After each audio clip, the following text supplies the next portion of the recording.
ఇది మోషేకు దేవుడు ఆజ్ఞాపించిన విధి. బలిపీఠమును ఏర్పాటు చేసి, ఆ బలిపీఠం మీద బలి ద్రవ్యమును, బలి పశువును దాన్ని ఉంచినప్పుడు అది అగ్నితో కాల్చబడుతూ ఉండాలి. అగ్నితో కాల్చబడుతూ ఉండినప్పుడు సాయంకాలము అర్పించిన బలి రాత్రంతయు అది మండుచునే ఉండాలి. మరలా ఉదయకాలము అర్పించిన బలి దినమెల్లా అది మండుచునే ఉండాలి. అగ్ని ఆరిపోకూడదు అని దేవుడు మోషేకు ఆజ్ఞాపించాడు. అగ్ని ఆరిపోకుండా ఆ ప్రత్యక్ష గుడారంలో ఉన్న బలిపీఠం మీద నిత్యము అగ్ని మండుతూ ఉండినప్పుడు దేవుడు ఆ బలి ద్రవ్యముల యొక్క ధూపమును దేవుడు ఆగ్రహిస్తూ ఉంటాడు. దేవుడు దానిని ఆశీర్వదిస్తాడు, సంతోషిస్తూ ఉంటాడు. దాన్ని బట్టి ఆ బలిపీఠం యొక్క కార్యమును బట్టి దేవుడు మహిమపరచబడతాడు, దేవుడు సంతోషిస్తూ ఉంటాడు. నిత్యము దేవుని యొక్క సన్నిధి అక్కడ ఉన్నదని గుర్తుగా అది దివారాత్రులు వెలుగుతూనే ఉండాలి, మండుతూనే ఉండాలి అని దేవుడు ఆజ్ఞాపించాడు మోషేకి. లేవియకాండము 6వ అధ్యాయము 9వ వచనం, 13వ వచనం, 12వ వచనం, 13వ వచనంలో ఈ విధంగా వ్రాయబడి ఉంది. నిత్యము బలిపీఠం మీద ఉదయ సాయంకాలంన దహన బలి అర్పించాలి. ఆ బలి ద్రవ్యము దినమెల్లా మండుతూనే ఉండాలి, పగలంతా మండుతూ ఉండాలి, రాత్రి అంతా మండుతూ ఉండాలి. బలి పశువును దాని మీద ఉంచి, బలి ద్రవ్యమును దాని మీద ఉంచి దాన్ని అగ్నితో అంటించినప్పుడు యాజకులు ఈ విధముగా నిరంతరము వెలుగుతూనే, నిరంతరము అగ్ని మండుతూనే ఉంటుంది. అది దేవునికి ఇష్టమైన కార్యము. దేవుడు దాన్ని ఏర్పాటు చేసిన విధానం బలిపీఠం మీద దహన బలి అర్పించే విధానం. అయితే దీని వలన మనము నేర్చుకునేది ఏంటి అంటే, ఈ బలిపీఠము అనేది మన హృదయమును మనము దేవుని యొక్క బలిపీఠముగా చేసుకొని, మన హృదయమును ఉదయమున దేవునికి అర్పించి మనము స్తుతి చెల్లిస్తూ మన స్తుతి ద్వారా ఆయనకు ధూపం వేస్తూ, మన ఆరాధన ద్వారా ఆయనను కొనియాడుతూ, మన విజ్ఞాపన స్తుతి ఆరాధన ద్వారా ఆయనను ఘనపరుస్తూ ఉండినప్పుడు మన హృదయము కూడా దేవుడు మండిస్తూ ఉంటాడు. ఆయన అగ్ని చేత మనల్ని మండిస్తూ ఉంటాడు, అగ్ని చేత రగిలింప చేస్తూ ఉంటాడు. పరిశుద్ధాత్మ అగ్ని మన హృదయములో నింపుతాడు దేవుడు.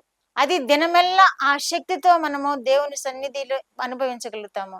ఆ శక్తితోటి దినమెల్లా దేవునికి మహిమకరముగా జీవించగలుగుతాము.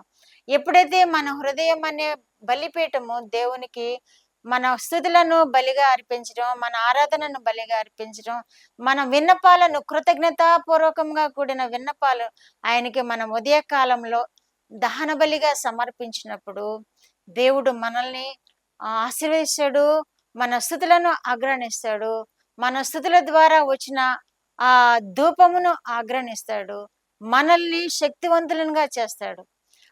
పూర్వకాలము ట్రైన్స్ ఉండేవి. దానిలో బొగ్గు వేసి, నీరు వేసి దానిని బాగా వేడి చేయడం ద్వారా ఆ నీటి శక్తితోటి ఆ ట్రైన్ ముందుకు వెళుతూ ఉండేది.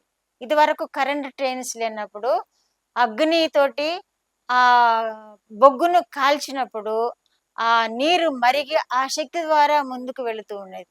అలాగే మన హృదయం అనే బలిపీఠం మీద మనము దహన బలిగా మన స్తుతులను, మన ఆరాధనను, మన ప్రార్థనలను, మన యాచనలను సమర్పించినప్పుడు దేవుడు దానిని స్వీకరిస్తాడు, దేవుడు దానిని అంగీకరిస్తాడు. దేవుడు మన హృదయం అనే బలిపీఠమును చూస్తాడు, మన పరిశుద్ధ ఆరాధన ఎలా ఉంటుందో చూస్తాడు.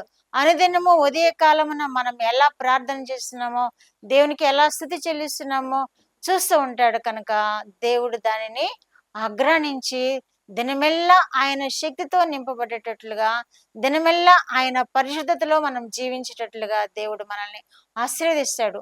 అలాగే ఈ సాయంకాలపు బలి ద్రవ్యమును కూడా అర్పించి సాయంకాలం కూడా దహన బలిని సమర్పించాలి అని మోషేకు తెలియజేసిన దేవుడు మనము కూడా సాయంకాలమున మన హృదయం అనే బలిపీఠం మీద ఆయనకి స్తుతి చెల్లిస్తూ, ఆయనను ఆరాధిస్తూ, ఆయనకు కృతజ్ఞతాపూర్వకమైన విజ్ఞాపనలు చేస్తూ ఉండినప్పుడు దేవుడు ఆ సాయంకాలపు దహన బలిగా అర్పించిన మన స్తుతులను కూడా వింటాడు.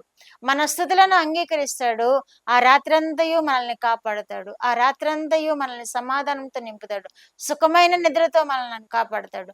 దర్శనములతో మనతో మాట్లాడుతూ ఉంటాడు. కలల ద్వారా మనతో మాట్లాడుతూ ఉంటాడు. ఎప్పుడు అంటే సాయంకాలపు బలి సమర్పించినప్పుడు, మన హృదయం అనే బలిపీఠముగా చేసుకొని సాయంకాలపు స్తుతులను సమర్పించినప్పుడు, సాయంకాలపు ఆరాధనలను సమర్పించినప్పుడు, సాయంకాలము ఆయనను కొనియాడినప్పుడు, ఆయనకి విజ్ఞాపన చేసినప్పుడు, మన హృదయం అనే బలిపీఠం మీద అర్పిస్తున్న ప్రతి అర్పణను ఆయన అంగీకరిస్తాడు. మనతో ఉంటాడు. మనము ఆయనతో ఉంటాము. దేవుడు మనము కలిసి సంతోషంతో ఈ జీవితాన్ని గడిపే యోగ్యత మనకి దేవుడు ఇస్తాడు. ఆమోసు గ్రంథము 9వ అధ్యాయంలో కూడా ఆమోస్ అంటున్నాడు, యెహోవా బలిపీఠం పైగా నిలిచి ఉండుట నేను చూచితిని అని తెలియచేస్తున్నాడు. బలిపీఠం ఎదుట ఆయన నిలిచి ఉన్నాడట. కనుక మన హృదయం అనే బలిపీఠముగా, మనం హృదయమునే బలిపీఠముగా చేసుకొని ఆయనను స్తుతిస్తూ ఉండినప్పుడు మన హృదయంలోనికి దేవుడు వస్తాడు. ఆ దేవుడే మన హృదయాన్ని ఆక్రమిస్తాడు. ఆ దేవుడు మన హృదయాన్ని ఆక్రమించినప్పుడు ఇంకా మనకే లోటు ఉంటుంది, మనకే చింత ఉంటుంది, మనకే వేదన ఉంటుంది, మనకే దిగులు ఉంటుంది, ఏమీ ఉండదు కదా. బలిపీఠం పైన దేవుడు నిలిచి ఉండడం నేను చూచాను అని ఆమోస్ గ్రంథంలో రాస్తాడు. కనుక మన హృదయంను దేవునికి బలిపీఠముగా చేసుకునమని మరి ఒకసారి మనకి వాక్యం ద్వారా దేవుడు జ్ఞాపకం చేస్తున్నాడు.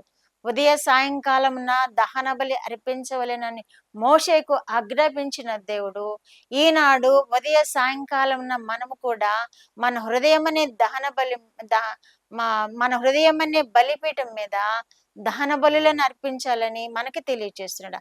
ఆ దహన బలులు ఏంటంటే పశువులను వధించడం కాదు, పక్షులను వధించడం కాదు, బలి ద్రవ్యాలను సమర్పించడం కాదు, కానీ మన హృదయము దేవుని స్తుతిస్తూ ఉండినప్పుడు, కొనియాడుతూ ఉండినప్పుడు, మన హృదయము దేవునికి కృతజ్ఞతాపూర్వకంగా ప్రార్థనలు యాచనలు చేసినప్పుడు దేవుడు వాటిని అంగీకరిస్తాడు, మనల్ని ఆశీర్వదిస్తాడు, మనల్ని దినమెల్లా రాత్రంతయు ఆయన కృపలో కాపాడతాడు, క్షేమాన్ని ఇస్తాడు.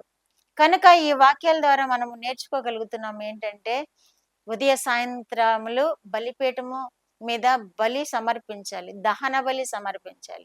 ఆ దహన బలి ఏంటంటే మన స్థుతి, మన యాగము, మన స్తుతి యాగము, మన సమాధాన యాగము, మన స్తోత్రము బలి, ఇవన్నీ సమర్పించినప్పుడు దేవుడు మనల్ని ఆశీర్వదిస్తాడు. ప్రార్థన. దేవా, మీరు ఇచ్చిన వాక్యం కొరకు మీకు స్తోత్రములు ప్రభువా.